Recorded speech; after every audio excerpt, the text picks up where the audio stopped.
सुस्वागतम सुस्वागतम सुस्वागतम। उन्नती शिक्षण संचालित ज्ञानश्रद्धा मंदिर माध्यमिक विभाग तसेच अश्विनी बौद्धेश्वर शैक्षणिक सेवाभावी प्रतिष्ठान संचालित हिरंग प्राथमिक विद्या मंदिर सर्व उपस्थित गणांचे सहर्ष स्वागत करीत आहे।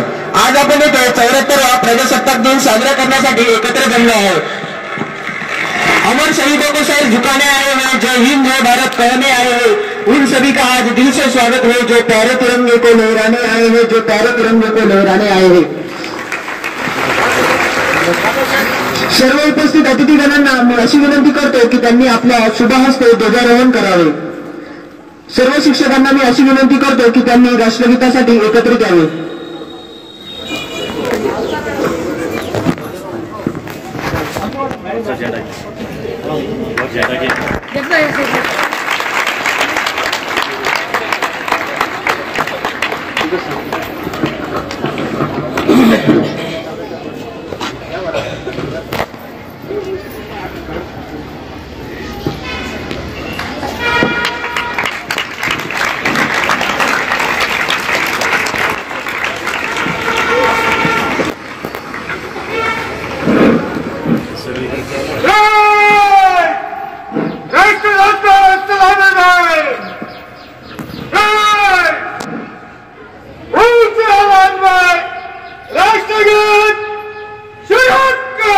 जन गण मन अधिनायक जय हे भारत भाग्य विधाता।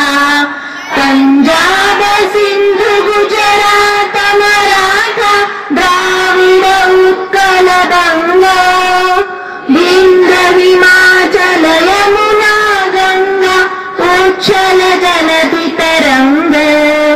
तव शुभ नामे जागे, शुभ आशीष मागे, गाहे तव जय गाथा। जन गण मंगलदायक जय हे भारत भाग्य विधाता।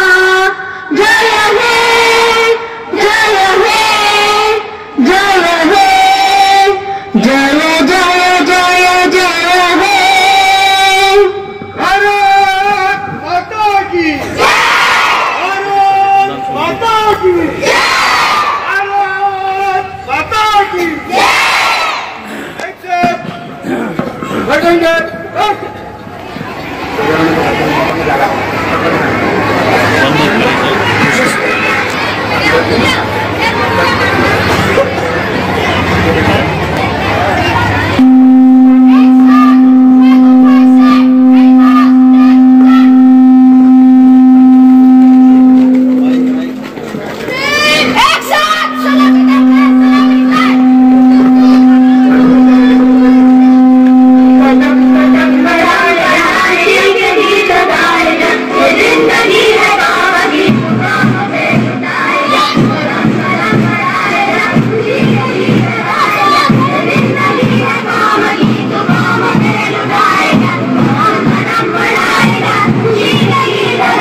जगातील सर्वात सुंदर प्राणप्रिय मधला हा माझा देश हिंदुस्थान आहे, हा माझा देश हिंदुस्थान आहे।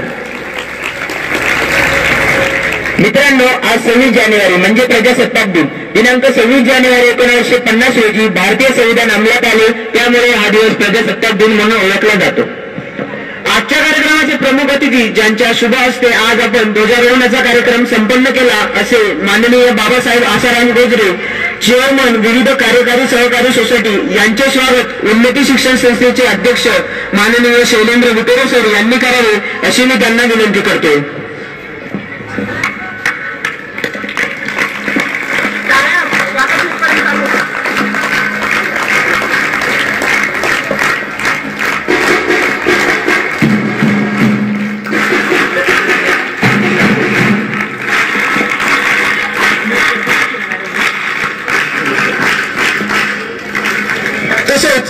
स्टार गोल्ड संचालक मंडळी उमेश परदेशी यांचे स्वागत ज्ञानेश विद्या मंदिरचे मुख्याध्यापक माननीय R.E. पंढरे सर यांनी करावे अशी मी त्यांना विनंती करतो.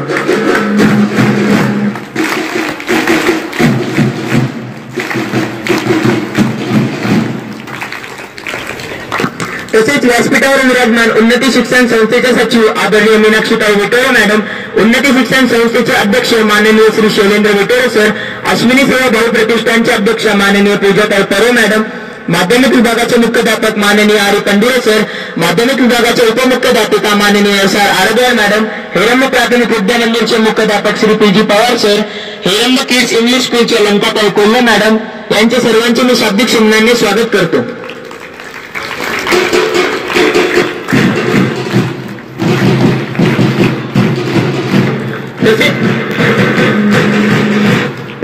तसेच कार्यक्रमास उपस्थित माननीय गुरुजन वर्ग, पालक व विद्यार्थ्यांचे देखील मी स्वागत करतो.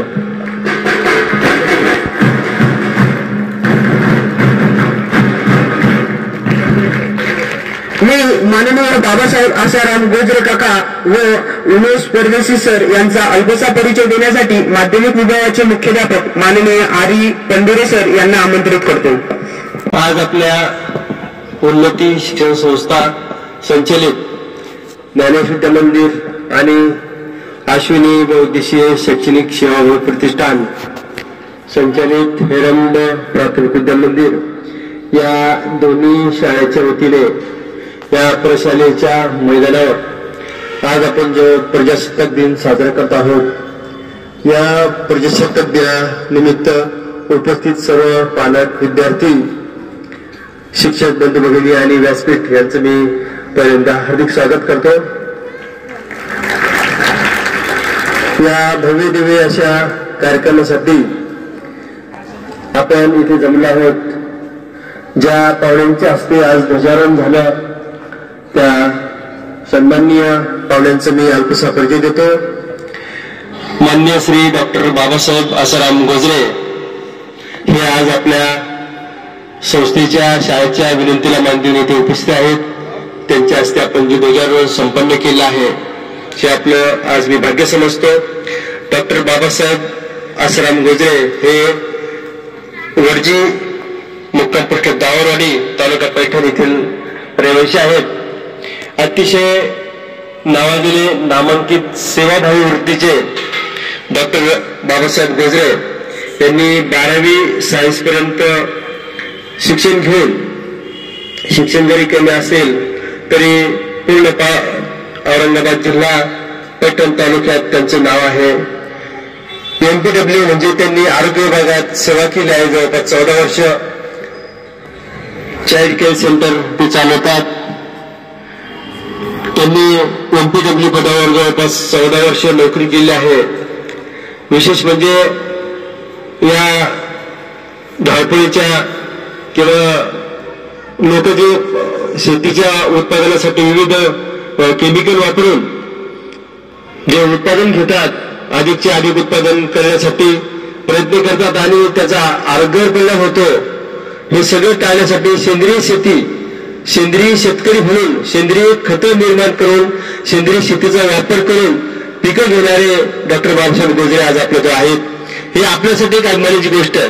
कारण पिकं घेताना लोक वेगवेगळे केमिकल्स वापरतात, आपल्याला माहिती फवारणी करतात आणि त्याचा आपल्या सर्व समाजावर त्याचा वाईट परिणाम होतो.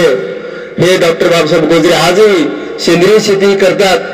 त्यांच्याकडे जवळपास 10-15 एकर जमीन आहे. स्वतः मोसंबी, डाळिंब, अंजीर, गुलाब हे जे आपल्या गोलमंडीवर जे फुलं येतात किंवा आपल्या शहराचे फुलं येतात ना ते त्यांच्या शेतातले येतात. मला आनंद वाटतं की आपले संस्थेचे अध्यक्ष शैलेंद्र सर म्हणाले की सर आपल्या पालकांच्या हस्ते आता ध्वजारोहण करायचे, पालकांना मान द्यायचंय, पालकांचा सन्मान करायचा. काल परवा दिवशी ते टीव्हीवाले आले होते. त्या टीव्हीवाल्यांनी सुद्धा सांगितलं की तुमच्या संस्थेने हा चांगला निर्णय घेतलेला आहे. पालकांचा सन्मान कुठे बहुतेक करत नाही. पालकांच्या हस्ते इतका मोठा सन्मान ध्वजारोहण करणं ही अत्यंत चांगली परंपरा त्यांनी सुरू केली आहे. पण आम्हाला सुद्धा ते चांगलं वाटलं की ही जी गोष्ट शैलेंद्र सरांनी सांगितली की आपल्याला पालकांच्या हस्ते करायचं. आम्ही गोजरे साहेबांना निमंत्रित केलं आणि ते काल 5 इथे आलेले आहेत. त्यांनी जवळपास 1995 ते 2000 सरपंच पद बसवलेलं आहे. सोसायटीचे ते संचालक म्हणून 2000 ते 2005 त्यांनी काम पाहिलं आहे. ते दूध डेअरीचे चेअरमन म्हणून सुद्धा त्यांनी 95 ते 2005 या कालावधीत काम केलं आहे. शासनाने सुरू केली तंटामुक्ती, महात्मा गांधी तंटामुक्ती समितीवर देखील त्यांचं नाव आहे. त्यांचं ते अध्यक्षपद त्यांनी भूषवलं आहे. गावातली तंट वेगवेगळ्या छोट्या छोट्या गोष्टीवर शेतकऱ्यांचे किंवा शेजाऱ्यांचे भांडण होतात ते मिटवण्यासाठी शासनाची महात्मा गांधी तंटामुक्ती समिती स्थापन करण्याचा सर्वांना आदेश दिला आहे. त्याचे ते अध्यक्ष आहेत. 2022 पासून विविध कार्यकारी सहकारी सोसायटी वर्जी येथे ते चेअरमन म्हणून काम पाहतात. अत्यंत विनयशील व्यक्ती आणि धार्मिक वृत्तीत जवळपास कीर्तन जे काही आहेत विविध धार्मिक सोहळ्यामध्ये ते नेहमी सातत्याने भाग घेतात. त्यांनी आमच्या शाळेत जवळजवळ त्यांचे 40-50 विद्यार्थी वर्जीहून इथे आहेत. वर्जी गाव, गेवराई गाव इथून जवळजवळ 200 ते 150 विद्यार्थी आपल्याकडे मुद्दाम शिक्षणासाठी इथे आले आहेत. मी त्या विद्यार्थ्यांचं कौतुक करतो. आई वडिलांना सोडून इथे राहतात आणि गोंधळे पाडल्यासारखे जर काही शैक्षणिक जाण असणारे लोक असतील तर 100% मुलांना चांगलं शिक्षण मिळेल आणि आमची शाळा ही ज्ञानदानासाठी तत्पर आहेच. आजच्या या कार्यक्रमासाठी दुसरे अतिथी आमचे मित्र उमेश सिंह, अमरसिंह परदेशी सर हे आम्हाला ज्ञानेश्वर विद्यामंदिर शाळेला नेहमी सहकार्य करतात. त्यांना खेळाची आवड आहे. फिजिशियन NXI टेक्निशियन म्हणून त्यांची कीर्ती आहे. हेल्थ गायडन्स ते करतात आणि आपल्या शाळेसाठी नेहमी मार्गदर्शन करतात. ते एक उद्योगपती आहेत. बिल्डिंग कन्स्ट्रक्शनचं काम करतात. गोल्ड सारखे संचालक आहेत आणि आपल्या शाळेला मागच्या वेळेस त्यांनी ते एक वजन करण्याची जी मशीन आहे ते सुद्धा गिफ्ट दिलं होतं. म्हणजे देण्याची जी वृत्ती आहे तो स्वभाव ते अवश्य आहे. असा अल्पसा परिचय आलेला पालन देतो. आज व्यासपीठावर आपल्या संस्थेच्या सचिव सर्व आदरणीय मॅडम, आपल्या संस्थेचे अध्यक्ष आदरणीय सेलिब्रिटी सर, आपल्या हिरण्य प्राथमिक विद्या मंदिरच्या संचालक अश्विनी प्रतिष्ठानच्या अध्यक्षा आदरणीय पूजनीय परे मॅडम, लंकाती कोल्हे मॅडम, आरदार मॅडम, पवार सर यांचं मी स्वागत करतो. मी माझा अल्पसा परिचय संपवतो. जय हिंद, जय भारत.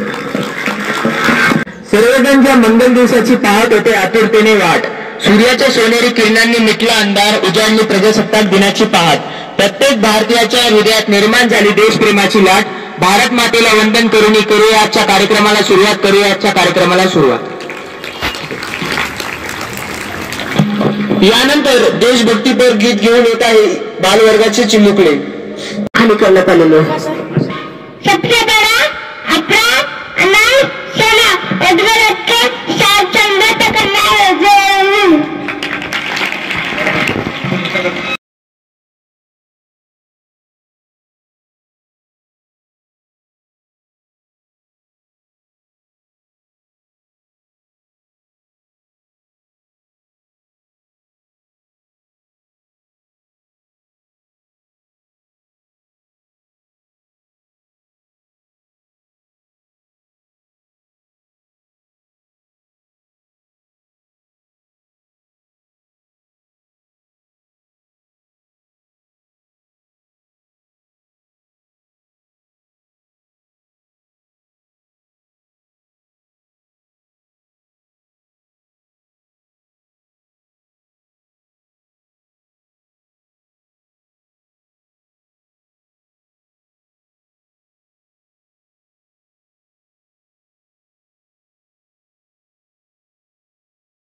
देव मानव बड़ी संख्या में विकसित होते रहे हैं। जैसे सामान्य खनिज संस्कार द्वारा धातु और उपकरणों में बदल जाते हैं, इसी प्रकार चेतना के संस्कार से मनुष्य में देवत्व विकसित हो जाता है। इन दिनों हम मनुष्य को सुख साधन संपन्न बनाने की बात तो सोच रहे हैं, लेकिन सुसंस्कार के विकास को भूल रहे हैं। साधनों के विकास के साथ कलह और युद्ध बढ़ने से रुकना है, बर्बादी से बचना है, उज्जवल भविष्य तक पहुंचना है, तो मनुष्य को संस्कारित बनने की कला पर फिर से ध्यान देना होगा। प्रणाम भाइयों एवं बहनों, मेरा शिवम है और यह मेरा बेटा युवराज है। मेरा नाम विकी है, परंतु मेरा असली नाम विकास है, जो कि मेरे डैड ने रखा था। सो ओल्ड फैशन नेम, इसलिए मैंने अपना नाम बदलकर विकी रख लिया। ये मेरा बेटा लकी है, इसका भी नाम इसके दादा ने लखान रखा था। वही old fashion name, so I have changed his name, इसलिए मैंने बदल दिया। भाइयों, मैं एक गायत्री परिजन हूँ। हमारे पूज्य गुरुदेव जी ने कहा था कि अपने बच्चों को वैसे मत दो, इसकी जगह उन्हें अच्छे संस्कार दो, क्योंकि संस्कार ही आगे चलकर परिवार, समाज और देश के काम आते हैं। इसीलिए मैं अपने बेटे को रोज शाम 7:30 बजे से 8:30 बजे तक भजन के लिए और प्रति रविवार गायत्री शक्तिपीठ देवास में संचालित बाल संस्कार शाला में भेजता हूँ। इससे मेरे बेटे में बहुत से परिवर्तन आए हैं। तो अभी बोल रहा था तेरे बच्चे को कहाँ भेजता है? गायत्री मंदिर? क्या बकवास करता है? मंदिर भेजने से बच्चों को तो अच्छी नौकरी मिलेगी, पढ़ी लिखी वाइफ मिलेगी, यू नो। हाँ भाई साहब, मैं भी जानता हूँ पढ़ाई के महत्व को, परंतु इससे कोई भी बालक या बालिका पढ़ाई में कमजोर नहीं होते और तो और हर काम लगा कर करने लगते हैं। इसमें मेरे बेटे का ही उदाहरण ले लीजिए। पहले ये भी पढ़ाई में बहुत कमजोर था, लेकिन अब हर काम मन लगाकर करने लगा है। अपना होमवर्क समय पे करता है और टेस्ट में भी अच्छे नंबर ला रहा है। इसमें कौन सी बड़ी बात है? मेरा सन भी टेस्ट में बहुत अच्छे नंबर लाता है, यू नो। और तो और भाई साहब, यह प्रातः जल्दी उठने लगा है और अपनी माता के और मेरे चरण स्पर्श करता है, वह धरती माता को प्रणाम करता है। ऐसी बहुत सी अच्छी आदतें इसके व्यवहार में आने लगी है। ओ, क्या बकवास करता है? क्या कभी इन बातों से किसी का पेट भरता है? आज सबसे बड़ी बात ऐसा है।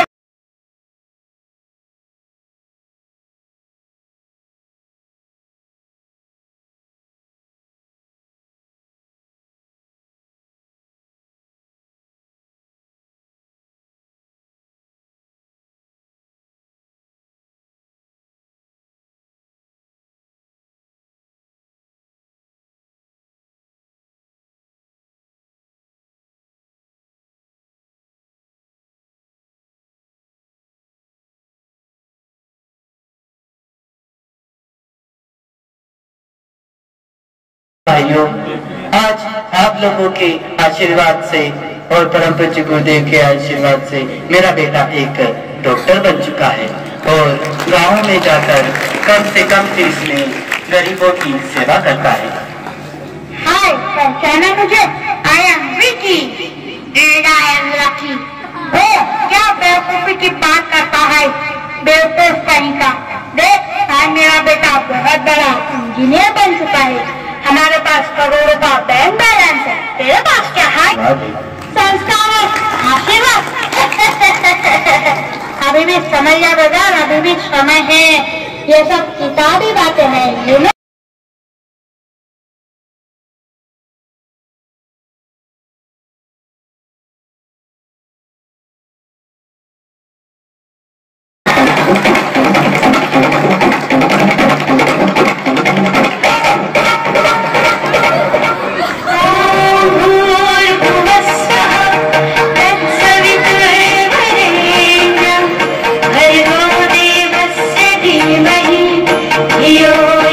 भाइयों एवं बहनों, पहचाना मुझे? मैं युवराज हूँ। आज मेरे पिताजी के आशीर्वाद से मैं और मेरे पिताजी राष्ट्रपति सम्मान लेने जा रहे हैं। ये परम पूज्य गुरुदेव का आशीर्वाद और आप लोगों की शुभकामनाओं से ही हो पाया है कि हम इसके योग्य बन पाए। अरे भाई लक्की, कैसे हो? I am fine. And how are you? मैं तो अच्छा ही हूँ, पर तुम्हारे पिताजी कहीं दिखाई दे नहीं रहे। वो क्या है कि मेरी बात को ओल्ड मैन पसंद नहीं, इसलिए मैंने उन्हें ओल्ड हाउस, वो तुम्हारी लैंग्वेज में क्या कहते हैं,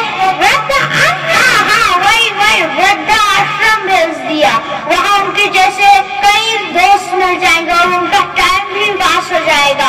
या सच हो? मैंने सुना है कि तुम्हें राष्ट्रपति पुरस्कार मिलने जा रहा है। जी आपने सही सुना है। इससे क्या तेरे सारी जरूरतें पूरी हो जाएंगी, और इसलिए मैं कहता हूँ बेटा, पैसा कमा, पैसा मनी मनी। इनकम टैक्स की रेट बढ़ गई। हाय, भागो भागो भागो। सुनो, तुम में से लखनऊ लड़की कौन है?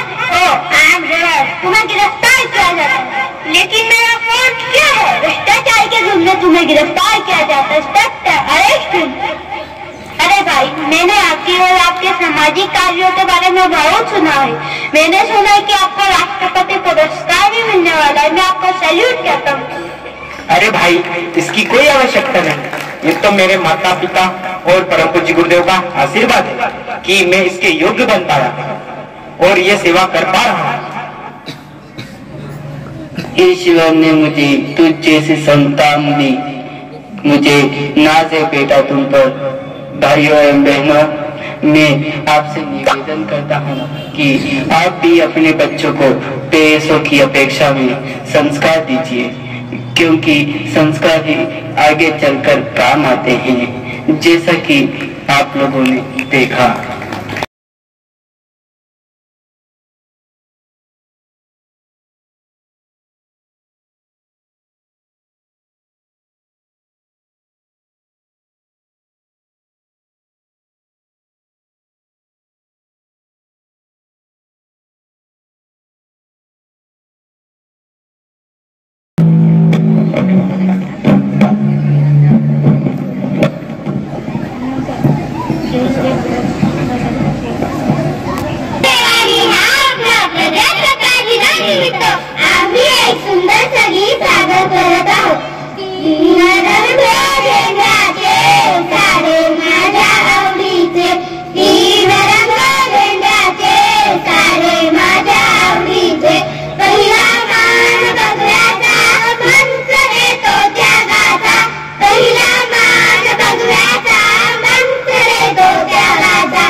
Happy Republic Day to all. My name is Nanada Vajokate and I study in 3rd class. Today I am going to say a few words about our national festival Republic Day. Republic Day celebrated on 26th January every year as our constitution came into being on this day 76 years. It was written by Bharat Ratna Dr. Babasaheb Ambedkar as citizens of India. Indian Constitution is a very important part of our life, our country's administration is a base of fundamentals. Jai Hind, Jai Maharashtra. Thank you.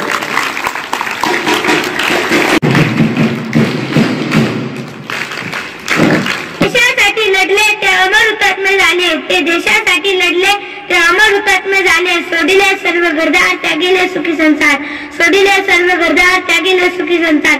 देशासाठी आपल्या जीवाची बाजी लावणारे थोर महापुरुषांना प्रथमच वंदन करतो आणि माझ्या भाषणाला सुरुवात करतो. मित्रांनो, आज आपण प्रजासत्ताक दिन साजरा करण्यासाठी एकत्र जमलो आहोत. 26 जानेवारी 1949 रोजी आपल्या देशाने राज्यघटना स्वीकारली. डॉक्टर बाबासाहेब आंबेडकर यांनी ही राज्यघटना तयार केली. खरंच आजचा दिवस सोन्याचा दिवस म्हणावा लागेल. म्हणूनच म्हणतो चला करूया संविधानाचा आदर, चला करूया संविधानाचा आदर. आज ज्याने दिला जगण्याचा शिकण्याचा अधिकार, ज्याने दिला जगण्याचा शिकण्याचा अधिकार संविधानाने आहे. म्हणूनच आज वेगवेगळ्या जाती धर्माचे लोक सुख समाधानाने राहत आहे. विविधतेत एकदा आहे आमची शान, विविधतेत एकदा आहे आमची शान. म्हणूनच आहे आमचा भारत देश महान, म्हणूनच आहे आमचा भारत देश महान. शेवटी या तिरंगी ध्वजाला वंदन करून माझे भाषण संपवतो. जय हिंद, जय Bharat.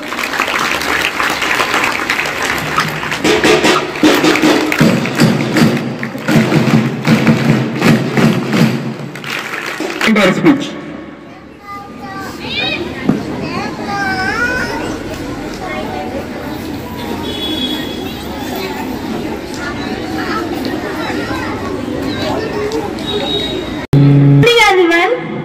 Respected principal, teachers and all my dear friends. First of all, greeting to all of you, Happy Republic Day. I am Vaishnavi. Would you like to share my opinions with you about today's auspicious day?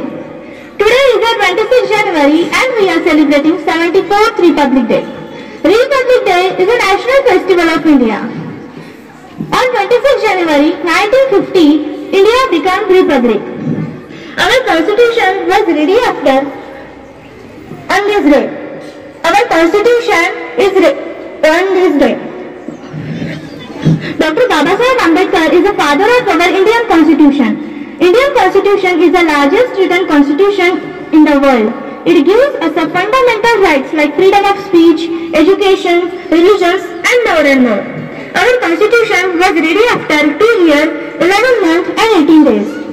However, after many discussion and consideration, a committee headed by Dr. Babasaheb Ambedkar drafted a constitution, which was adopted on 26 November 1949 and officially came into effect on 26 January 1950.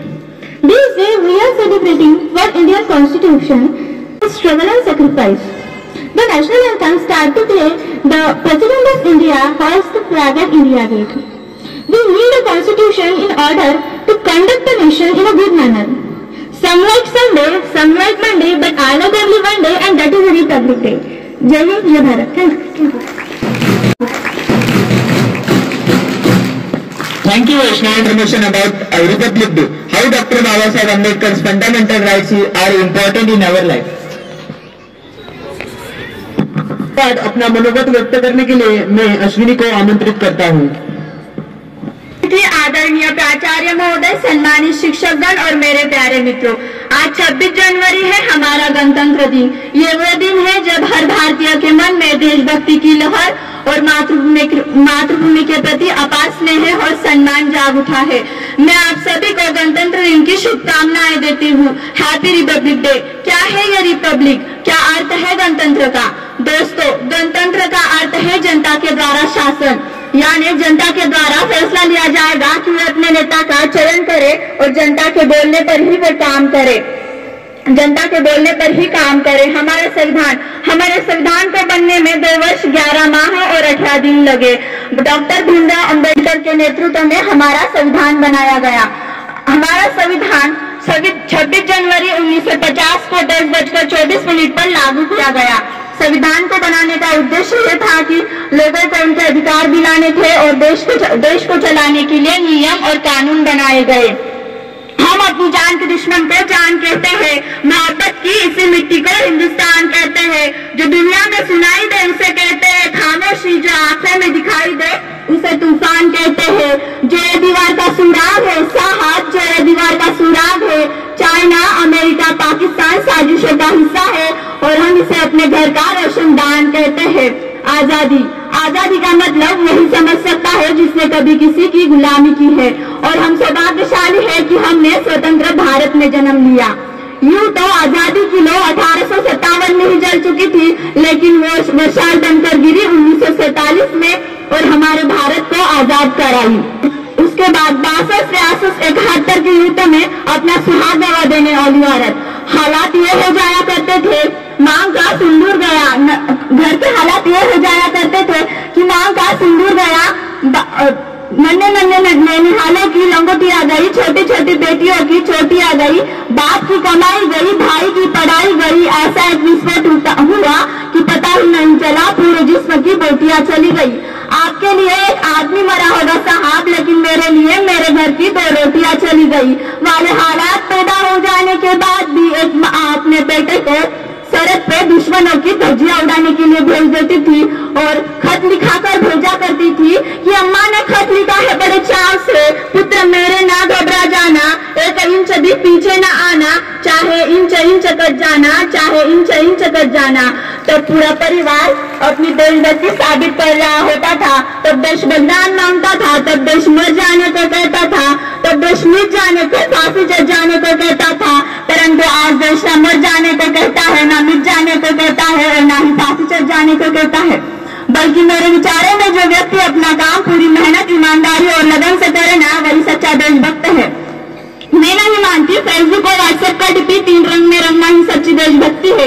यदि आप कहते हो कि साल में 2 बार हाथ में तिरंगा लेना ही सच्ची देशभक्ति है, तो मैं आपसे पूछना चाहूंगी, फुटपाथ पर रहने वाला वो बच्चा ट्रैफिक की छांव में नंगे पांव जब तिरंगा बेच रहा होता है, तो क्या आप उसकी वो देशभक्ति कहेंगे? नहीं, है उसके पेट के भूख की शक्ति है जो उसे ऐसा करने पे मजबूर करती है। न मस्जिद को जानते हैं, न शिवालयों को जानते हैं, जो पेट के भूखे होते हैं ना साहब, वो तो बस भोजन के 2 निवालों को जानते हैं। अपना परिवार, अपने समाज, अपने देश के समर्पण का भार है देशभक्ति।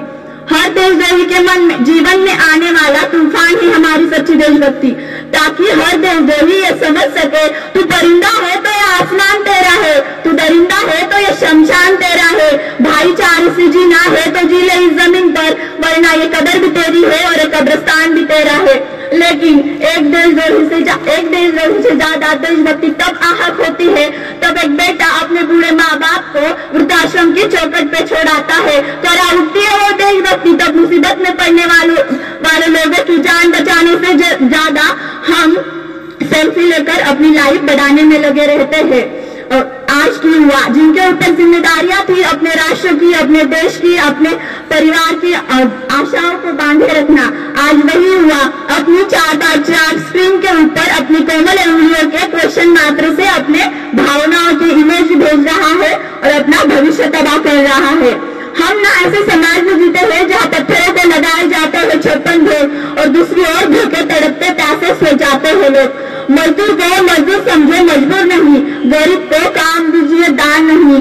दान देने के इच्छुक है तो जीते जी रक्तदान देकर मरने के बाद अंगदान दीजिए और मरते हुए को जीवन दान दीजिए, यही सच्चा राष्ट्र प्रेम है। न सरकार मेरी है और ना ही ये रब मेरा है, ना सरकार मेरी है और ना ही ये रब मेरा है और ना तो ये बड़ा सा नाम मेरा है। बस गुरु इस बात का है कि मैं भारत की हूँ और ये भारत मेरा है। परंतु हमारे भारत में एक वैचारिक बीमारी मुझे नजर आती है। कहा जाता है दुनिया का सबसे बड़ा लोकतंत्र है हमारा भारत, जहाँ हिंदू पैदा होते हैं, मुसलमान, सिख, ईसाई भी पैदा होते हैं, लेकिन बदकिस्मती है कि अब इंसान पैदा नहीं होते। मेरे विचारों में ना हिंदू की जरूरत है ना मुसलमान की जरूरत है, राष्ट्र निर्माण के लिए केवल अच्छे एक इंसान की जरूरत है।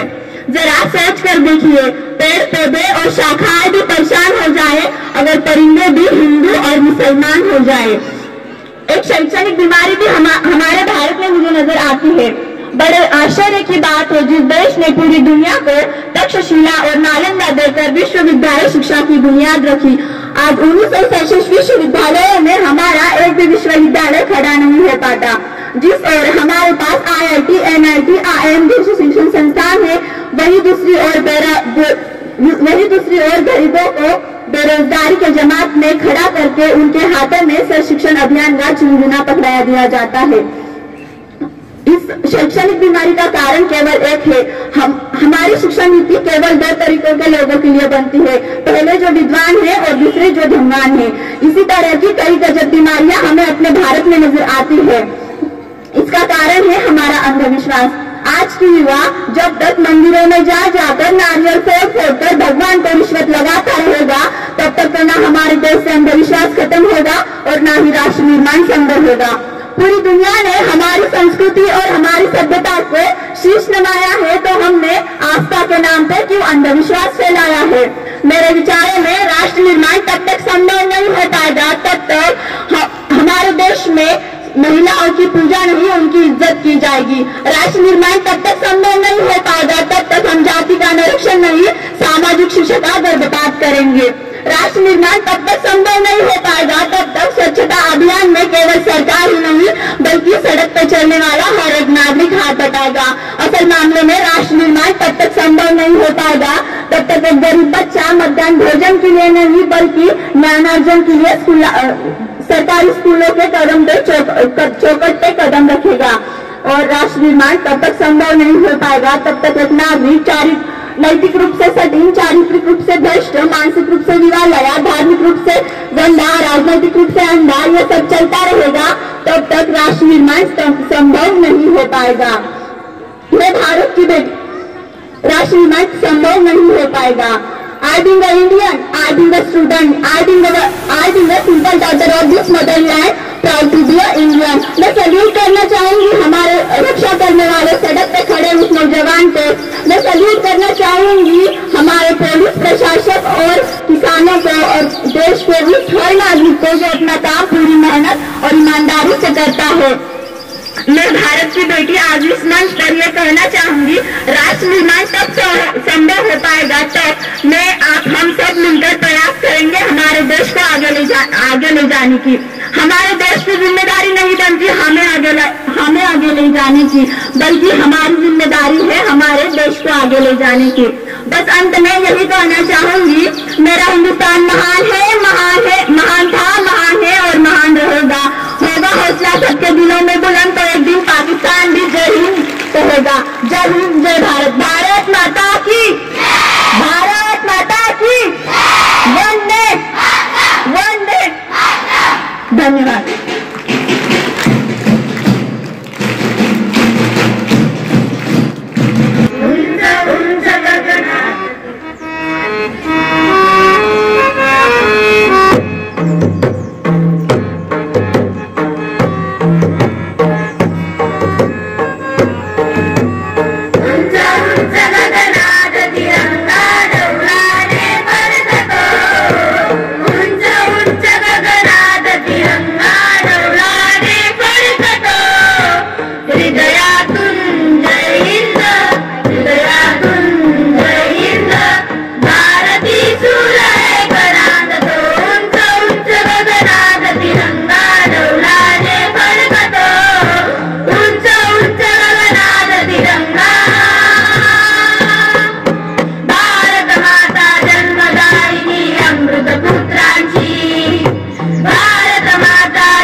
सुंदर प्रतीक आई क्या थे, अमृत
मान्य विचार मंच, माननीय प्रेक्षकांसह उपस्थित सर्वांच्या सौजन्याला सविनय अभिवादन करून प्रत्येकाच्या तनातनातला, मनामनातला आणि क्षणाक्षणातल्या जिव्हाळ्याचा विषय म्हणजेच प्रजासत्ताक दिन.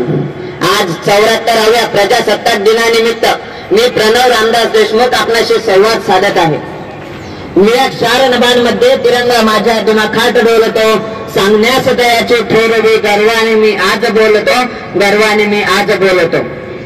मी भारत आहे.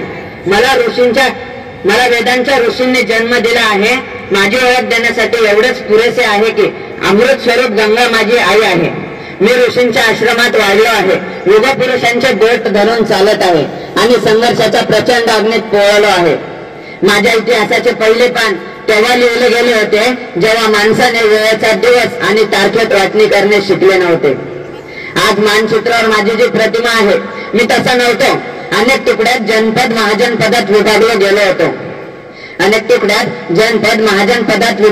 होतो. मग तक्षशिलेत जन्मलेल्या माझ्या एका पुत्राने आपली सुखा खुली केली आणि यातूनच माझा अखंड राष्ट्र बनवण्याचा मार्गही खुला झाला. विविध तुकड्यात विखुरलेले माझे भाग एका ध्वजाखाली एकत्र झाले. विविध तुकड्यांमध्ये विखुरलेले भाग माझ्या एका ध्वजाखाली एकत्र झाले आणि यातूनच माझा अखंड राष्ट्र बनवण्याचा मार्गही खुला झाला. चंद्रगुप्त आणि चाणक्याने माझा इराण पासून बलुचिस्तान आणि काश्मीर पासून कंदाहार पर्यंत विस्तार केला. आपल्या भुजांचा विस्तार पाहून मी आनंदी होतोच, पण आपले आजोबा चंद्रगुप्तांचे साम्राज्य विस्तारण्यास आणखी संकल्पबद्ध होतो. अशोकाने माझे बाहू इराण पासून तक्षशिलापर्यंत खुले केले. माझा विस्तार संपूर्ण विश्वालाच आश्चर्यचकित करत होता. आजच्या भौगोलिक आणि आध्यात्मिक भाषेत बोलायचे झाले तर एकीकडे माझ्या हातात तळपत्या तलवारी होत्या, तर एकीकडे माझ्या गळ्यातून भगवान बुद्ध आणि महावीर यांची वाणी निनादत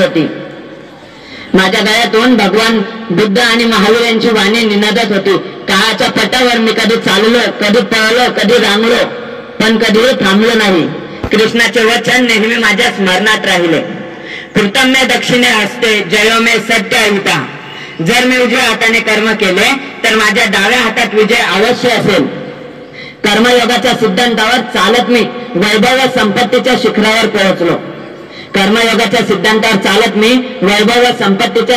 पोहोचलो. मला सोन्याची खाण म्हणू लागले, परंतु माझे वैभव दुसऱ्याच देशातील लुटारू आक्रमकांना आकर्षित करू लागले. अरे माझ्या राजांच्या दरबारात नाक रगडणारे गोरे अचानक राजसत्तेचे मालक झाले. परंतु मीही असे पुत्र जन्माला घातले होते जे माझ्यासाठी रंगदे बसंती म्हणत हसत हसत फासावर चढले. अशा मुली जन्माला घातल्या होत्या ज्या लहान मुलांना पाठीवर बांधून इंग्रजांशी लढल्या. माझा एक मुलगा अल्फ्रेड पार्क मध्ये एक पिस्तूल घेऊन अग्नीत इंग्रजी रायफलशी लढला आणि जेव्हा पिस्तुलात शेवटची गोळी उरली तेव्हा वंदे मातरम म्हणत माझ्या चरणी अर्पण झाला. जे हात माझ्या दिशेने आले माझ्या वीर पुत्रांनी ते नष्ट केले. ज्या डोळ्यांनी माझ्याकडे वटारून बघण्याची हिंमत केली ते तर कायमचेच बंद झाले.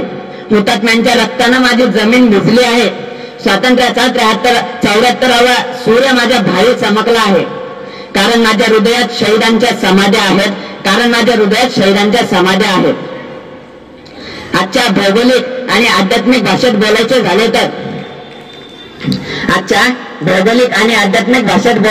तर 150 वर्षांच्या गुलामगिरीतून मुक्त होण्यासाठी तेजाच्या अनेक लखलखत्या ताऱ्यांनी आपल्या जीवाचे रान केले. जसे की राणी लक्ष्मीबाई, सुखदेव, राजगुरू अशा कित्येकांनी हुतात्म्यात पत्कारले. अरे जे कोणा देवाला मानत नव्हते ते भगतसिंग फासावर जाताना शिवरायांचं नाव घेताना म्हणतात, जिस चोले को पहन शिवाजी खेले अपनी जान पे, आज उसी को पहन के निकला हम मस्तों का टोला, मेरा रंग दे बसंती चोला. असे म्हणत नैनोन छिंदंती शस्त्रांनी म्हणत हसत हसत फासावर चढले ते भगतसिंग. अनेकांनी घरदार सोडले, तुरुंगवास भोगला, इंग्रजांच्या लाठ्याकाठ्या खाल्ल्या. महात्मा गांधीजी, टिळक, नेहरू अशा कित्येकांनी आपल्याला स्वातंत्र्य मिळवून दिले. संविधान डॉक्टर राजेंद्र प्रसाद यांच्या अध्यक्षतेखाली घटना समिती व भारतरत्न डॉक्टर बाबासाहेब आंबेडकर यांच्या अध्यक्षतेखाली मसुदा समितीने जगातील सर्वात मोठी लिखित प्रतिकात्मक अशी राज्यघटना लिहिली. संविधानाचा स्वीकार आणि अंमल 26 जानेवारी 1949 रोजी झाला. 26 जानेवारी 1949 ते 26 जानेवारी 1950 हे 2 महिने थांबण्याचे कारण काय? तर 1930 साली म्हणजेच 26 जानेवारी याच रोजी पंडित जवाहरलाल नेहरू यांनी रावी नदीच्या काठी संपूर्ण स्वराज्याची शपथ घेतली आणि ठराव मांडला. त्यांनी आपल्या भाषणात सांगितले, जब तक हम पूर्ण स्वतंत्रता प्राप्त नहीं कर लेते तब तक हमारा स्वतंत्रता आंदोलन चलता रहेगा और इसके लिए हम अपने प्राणों की आहुति देंगे ही प्रतिज्ञा केली. आजच्या दिवसापासून लोकांच्या हाती सत्ता मिळाली, अधिकार मिळाले, तो आजचा दिवस. म्हणून आजच्या दिवसाचे विशेष महत्व आहे. डेमोक्रेसीचा स्वीकार भारताने आज केला. Democracy means to govern by the people, for the people, through the people. लोकांनी लोकांसाठी लोकांकरिता चालवलेले राज्य म्हणजेच लोकशाही. भारत आज जगातील सर्वात मोठी लोकशाही असलेला देश आहे. निळगंगा हरित धारा शुभ्रतात नहात धरा, हिमशिखरे किरणांचा लाल केशरी तुरा, सारे मिळून रोज चित्र रेखूया, प्रगल्भ भारताचे निशाण होऊया. खरंच डॉक्टर नाडकर यांनी म्हटल्याप्रमाणे भारतीय संस्कृती ही त्यागाची आहे, भोगाची नाही. जेव्हा आपले शेजारील देश खडूने अंतराळाची आकृती काढायला शिकत होते तेव्हा आपण चंद्रावरची माती स्पर्शून आलो. जेव्हा जगामध्ये मिशन मंगलसाठी करोडो रुपये खर्च केले जात होते तेव्हा आपण मुठ्ठीभर पैशांसाठी ती हाकेल ती प्रतिमा, ती बुद्धी तुम्ही कुठून आणाल? सोसल्यांचा हस्तिनापूर तर आम्ही बसवणार. आमचा एक कोहिनूर इंग्रज घेऊन गेले म्हणून काय झालं? अजून 135 करोड कोहिनूर इथे बाकी आहेत जे धरती तोडून निघतील आणि आसमानात जाऊन चमकतील. 74 वर्षांमध्ये भारताने सुईपासून सॅटेलाइट आणि रुईपासून रॉकेट पर्यंतची यात्रा सफर केली. खरंच भारत म्हणजे वंडर्स ऑफ व्हेरियस फ्लावर्स.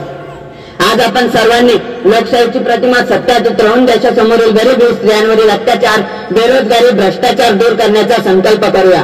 परंतु यात सर्वात महत्वाची भूमिका आजच्या बालकांची व तरुणांची आहे. आजचा बालक 2-2 वर्ष विचार करतो, कटप्पाने भाऊ तो किर मारा. तर आजच्या तरुणांची स्थिती अशी झाली आहे, आजच्या तरुणाला सरस्वती सस्ते में आणि लक्ष्मी रास्ते में असे पाहिजे. Give me 100 Nachiketa, I will change the world असे म्हणणाऱ्या स्वामी विवेकानंदांच्या विचारांची आज आपल्याला गरज आहे.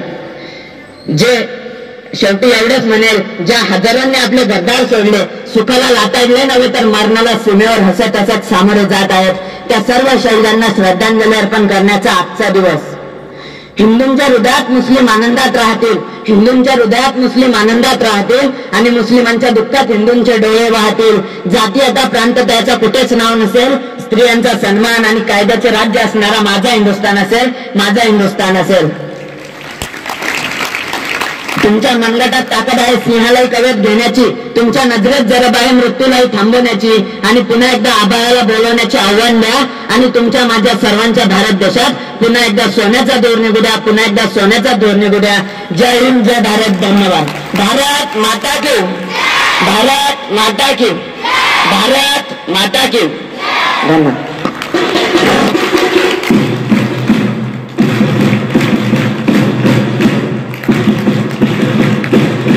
विजय अवश्य असेल हे प्रणवने आपल्याला पटवून दिले. कडून स्नेहाला खूप खूप शुभेच्छा.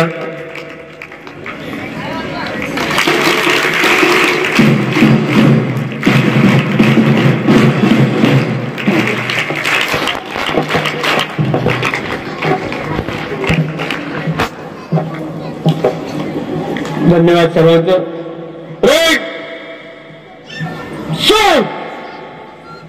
आराम आराम.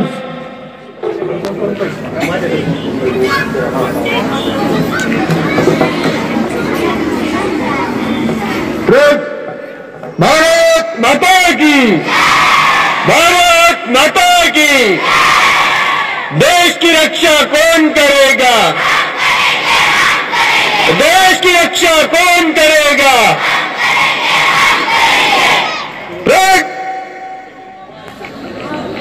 बैठे मात बड़े कले तारेंगे तारक 1 से 5 प्रकार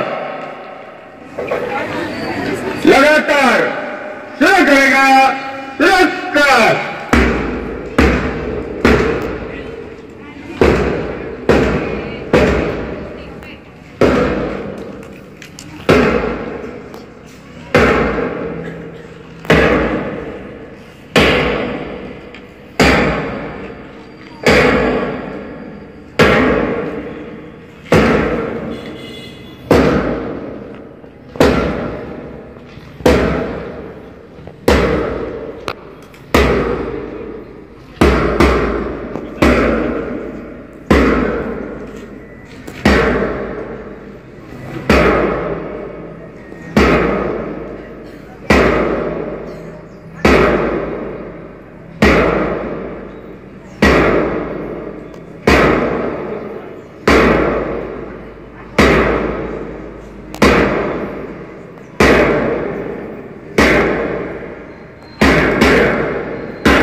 धन्यवाद. आजचे प्रमुख पाहुणे उमेश परदेशी सर यांना विनंती करतो की त्यांनी आम्हा विद्यार्थ्यांना मार्गदर्शन करावे.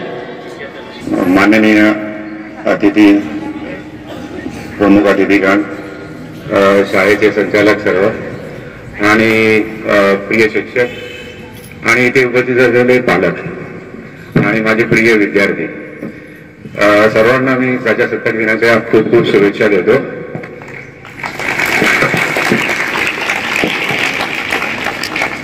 विद्यार्थी, तुमचा सर्वांचा उत्साह आणि हा कार्यक्रम बघून मला एवढा आनंद झाला आहे की सगळं गगनात मावत नाही.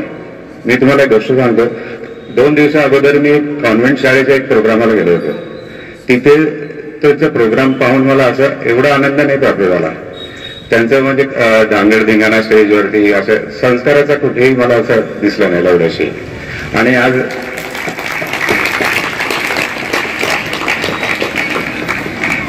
असा उत्साह, एवढं थंड वातावरण आहे, पाऊस पडला आणि तरी तुम्ही असे एवढे व्यवस्थित आणि छान असा सुंदर प्रोग्राम मला इथे पाहण्यात आला, त्याचा मला खूप आनंद झाला.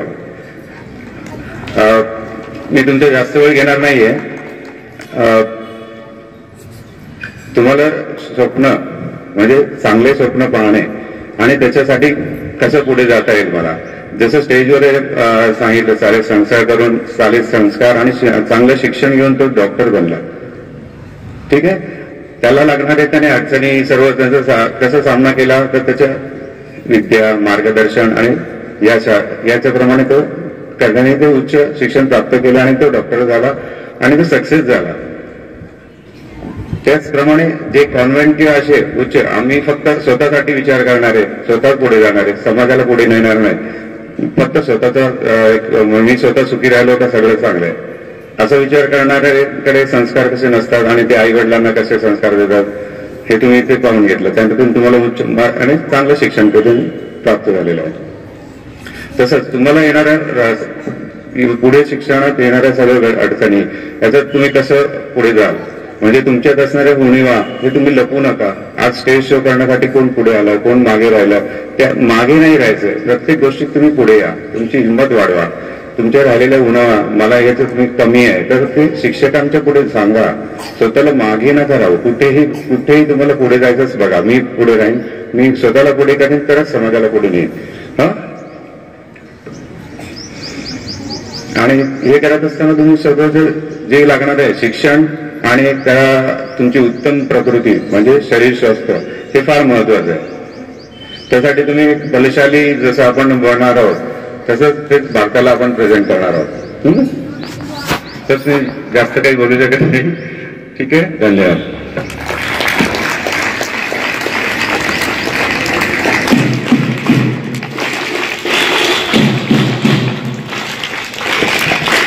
आजच्या कार्यक्रमाचे दुसरे अतिथी माननीय बाबासाहेब गोजरे काका यांना मी मार्गदर्शनासाठी आमंत्रित करतो. आज 74वा प्रजासत्ताक दिन म्हणून आपण सर्व भारतीय नागरिक साजरा करत आहोत. त्या निमित्तानं दिनाच्या हार्दिक हार्दिक शुभेच्छा व्यक्त करतो.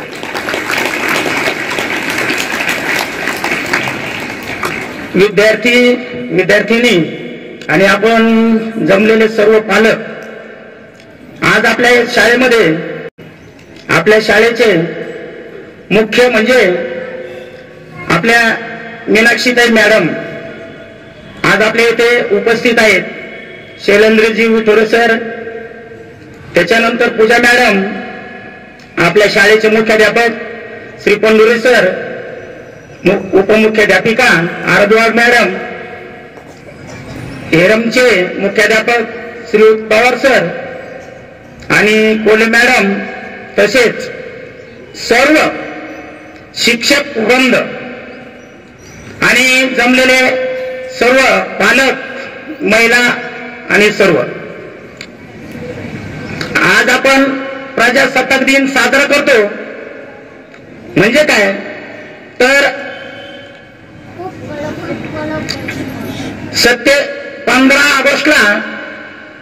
ऑगस्टला देश स्वतंत्र झाला. पण त्याच्यानंतर काय झालं, 50 पर्यंत आपण जे आपली जी वाटचाल होती ती वाटचाल आपण तर पहिल्या पद्धतीनं करत होतो. नंतर काय केलं, एक समिती स्थापन केली आणि डॉक्टर बाबासाहेबांनी एक संविधान तयार केलं. आपण कोणत्या पद्धतीनं चालायचं. आता मी एक शेतकरी आहे म्हणून तुम्हाला एक शेतातलंच उदाहरण देतो.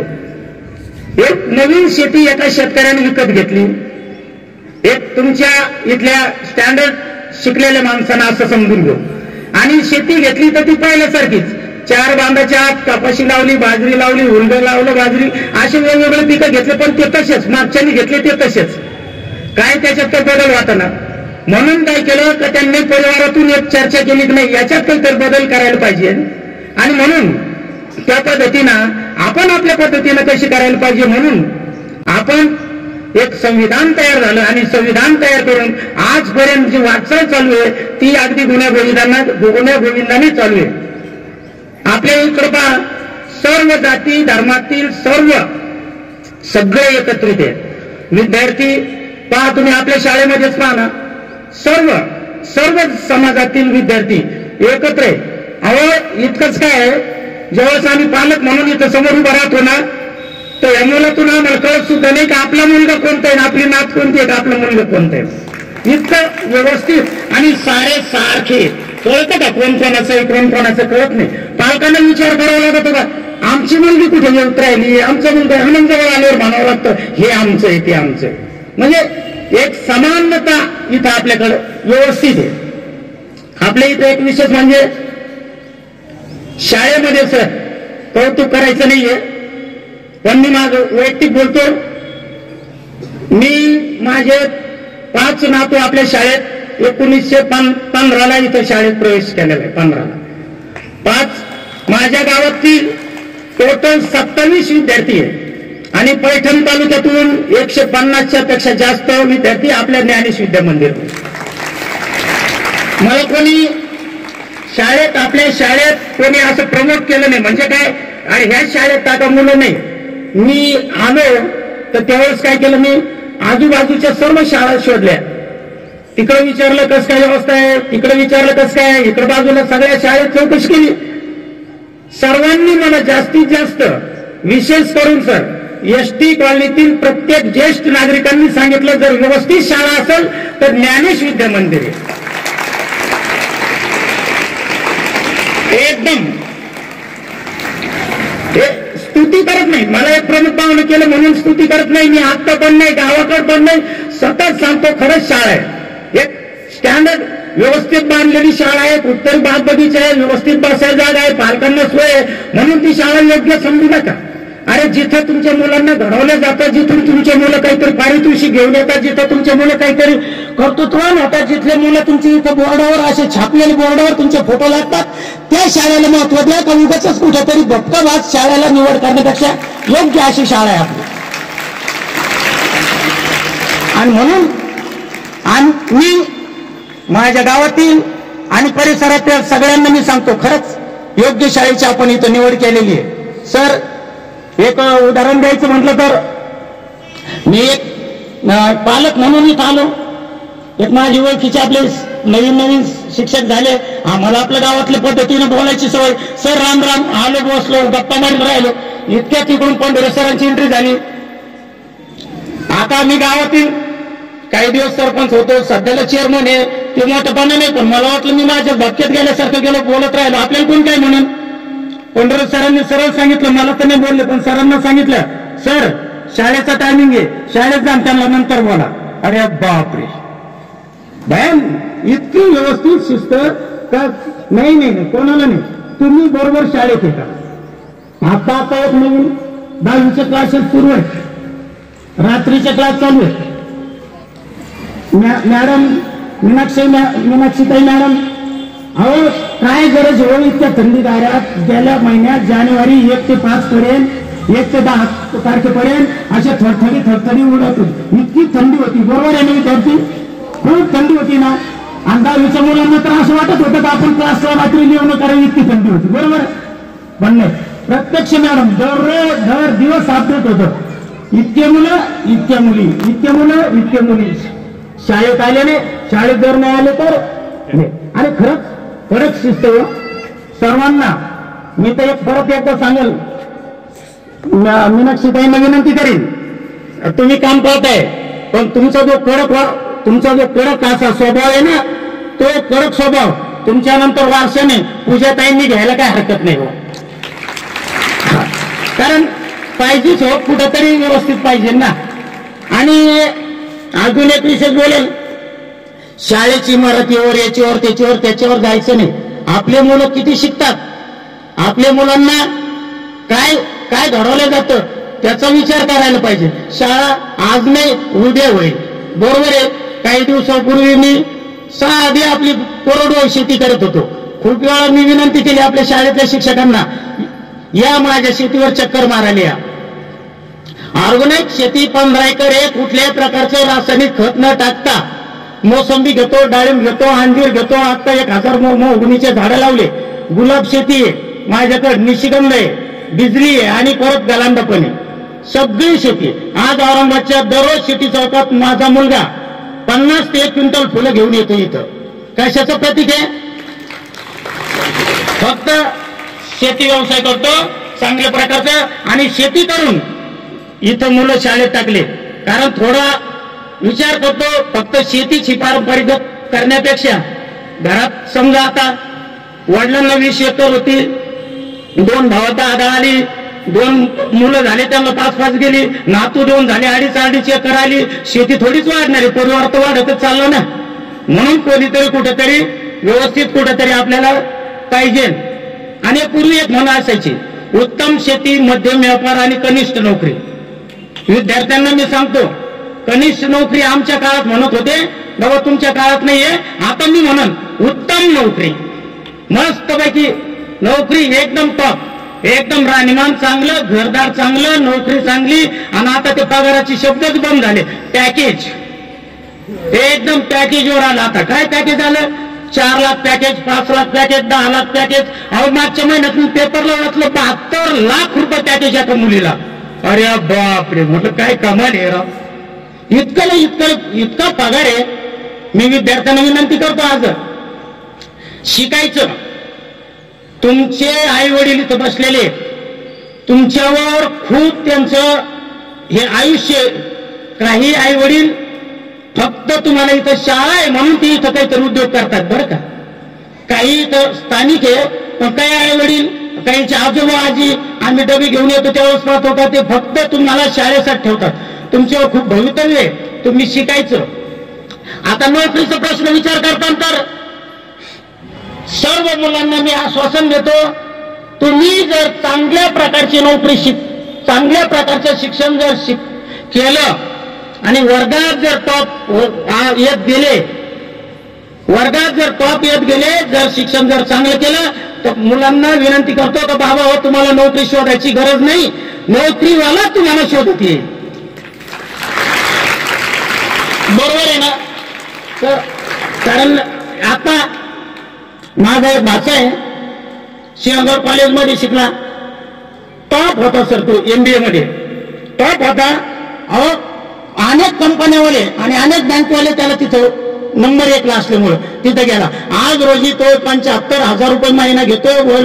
फक्त 2 वर्ष झाले तो तिथं नोकरीला. म्हणून मला त्याचा एक आदर्श वाटतो का नोकरी नाही लागत असं म्हणू नका. नोकरीला खूप जागा आहे, फक्त तुम्हाला शिक्षण घ्यावं लागेल. तुम्ही जर समजा 35 पासून 55 पर्यंत जर मार्क घेतले, तुम्हाला कोण विचारीन? नाही, बरोबर. 55 पासून 75 पर्यंत जर घेतले तर तुम्हाला कोणती जागा मिळाली तुम्ही ठरवा. पण जर तुम्ही 85 ते 100 पर्यंत गाठा, तुमच्यापर्यंत नोकरी धावती आहे. आणि तुम्हाला विनंती आहे, अभ्यासाला वेळ आहे. आता पण जवळ परीक्षा आलेले आहे.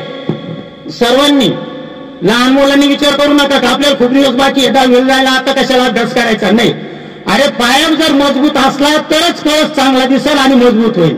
तर पायापासून सुरुवात करा, कळस अगदी चांगला येईल. तुम्ही सुंदर अशा व्यवस्थित प्रकारचा अभ्यास करा. राहिला एक मान सन्मानाचा विषय, आपले पालक हे माता भगिनी आहेत. आज सरांनी इथं माझा परिचय करून दिला. सर खरंच अगदी मी भाग्य समजतो माझं. पण हा सन्मान म्हणजे एक पालकातून मी आलो म्हणून माझंच नाही, तर आपला सर्वांचा एक पालक सर्व पालकाच्या वतीनं मी इथं ध्वजारोहण केलं, ते तुम्ही पण केलं असं समजायचं. आणि सर्वांना पुन्हा एकदा खरं तर म्हणलं सर तरी तो अवघडच झालं होतं बोलायला. कसं, कारण खेड्यागावातून येणाऱ्या माणसांनी इथं बसायचं म्हणजे एक पायलट माणसाला आपण डबल सीट गाडीवर शेतीत हिंडल्यावर सारं झालं. कारण काय झालं, ज्ञानार्जन करणारे, सगळे शिकवणारे, सगळे भाषणबाजी तरबेज असणारे, आणि त्यांनी म्हणायचं तुम्ही बोला, तर मी काय बोलू. आणि असं झालं, मी एक आनंदी ड्रायव्हर आणि माझ्या मागं पायलट बसले, तसं तुम्ही सगळे पायलट माझ्या मागं मी पुढे चालायचं. कसं काय मोटरसायकल थरथर का व्हायला लागला ना हाताचा. पण चला प्रयत्न केले. सर्वांना विनंती करतो का शिक्षण घ्या, चांगलं शिका, आणि तुम्ही तुमच्या आई वडिलाचं नाव हे करा. आता इथं दाखवलं 2 संस्कृतीत मुलं, एक आत्ताची पद्धत धांगर धिंगा आणि पलीकडकर. अरे तेच खरं बरं काय, सत्य निर्व्यसनी राहा. आई वडील जर तुमच्या तंबाखू कोणी खात असेल, पिढी कोणी पित असेल, त्यांना तुम्ही सांगा. तेव्हा ते जर आपले मुलं जर आपल्याला म्हणते निर्व्यसनी राहा, तर मग आपण खरंच निर्व्यसनी राहा, व्यवस्थित शिका, चांगल्या प्रकारचे मार्क कमवा. आणि भविष्यात इथं किती मला वाटतं, मी एक वेळेस फोटो मोजली होती, 10वीच्या मुलांना विचार करतो, शाळेला फोटो लावायला भिंत कमी पडली पाहिजे, इतके मुलं तुम्ही मॅरिट मध्ये या. वेळ गेलेली नाही, 1-1.5 महिना बाकी आहे. एक पुस्तक एक आठवड्यात फायनल करा वाचून. एक विषय झाला का दुसरा विषय घ्या, तिसरा विषय घ्या, सगळे विषय घ्या. सरांनी तुम्हाला फोन केले पाहिजे, तुझा फोटो आण मला इथं लावायचा, अशी मी सर्वांना विनंती करतो. आणि सर खरंच आपण सर्वांनी माझा म्हणजे सर्व पालकांचा माझ्या रूपानं सन्मान केला, त्याबद्दल मी सर्वांचे आभार मानतो. धन्यवाद. जय हिंद, जय महाराष्ट्र.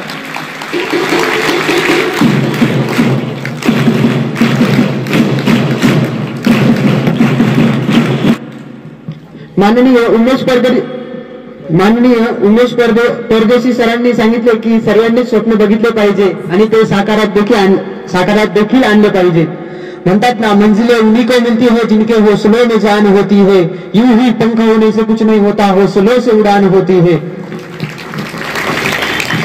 धन्यवाद सर.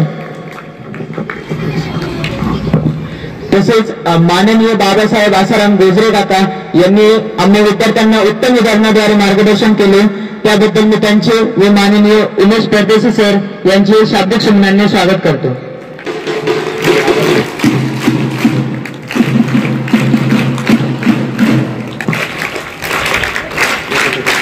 वसंतात येतो फुलांना बहार, वसंतात येतो फुलांना बहार, तेव्हा फांद्याच देतात त्यांना आधार. श्रोत्यांनी उचलला श्रवणाचा भार, श्रोत्यांनी उचलला श्रवणाचा भार, तेव्हा मानावेच लागेल त्यांचे आभार, तेव्हा मानावेच लागेल त्यांचे आभार. सर्वांचे आभार व्यक्त करण्यासाठी प्रज्ञेशालीला आमंत्रित करतो. रामायण घडावी येथे पराक्रमाची, शिर उंच उंच व्हावे हिमवंत पर्वताचे, आचंद्र सूर्य नांदो यश भारताचे, आचंद्र सूर्य नांदो यश भारताचे.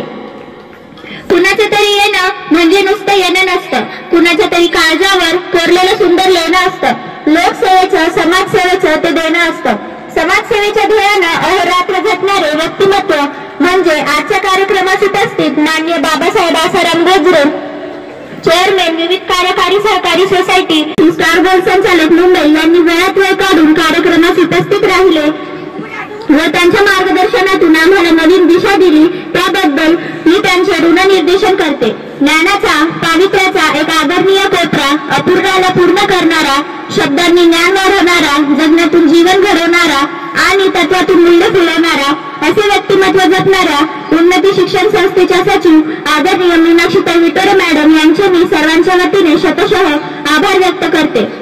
उज्ज्वल विचारांनी प्रेरित, कर्तृत्वाने आणि मनाने मोठे असलेले आदरणीय व्यक्तिमत्व म्हणजे उन्नती शिक्षण संस्थेचे अध्यक्ष माननीय शैलेंद्र विटोरे सर यांची मी मनापासून ऋण व्यक्त करते. तसेच संगीत प्रेमी व पुस्तक प्रेमी अश्विनी बहुउद्देशीय सेवाभावी प्रतिष्ठानच्या अध्यक्षा माननीय पूजाताई पर मॅडम यांची मी आभार मानते. तसेच आदर्श व्यक्तिमत्वाचे एक उत्तम उदाहरण माध्यमिक शाळेचे मुख्याध्यापक माननीय श्री आरी पंडुरे सर यांची मी आभार व्यक्त करते. तसेच ज्ञानेश विद्यामंदिरच्या उपमुख्याध्यापिका माननीय SR आराधना मॅडम यांची मी ऋण व्यक्त करते. हेरंड प्राथमिक विद्या मंदिरचे मुख्याध्यापक श्री पी.जी. पवार सर यांचे मी आभार मानते. तसेच माननीय लंकाताई कोल्हे मॅडम यांचे मी मनापासून आभार मानते. ज्या शिक्षकांनी हा कार्यक्रम यशस्वीरित्या घडवून आणला त्यांचेही मी आभार मानते. तसेच पालकांचेही मी आभार मानते व अध्यक्षांच्या वतीने हा कार्यक्रम संपला असे जाहीर करते.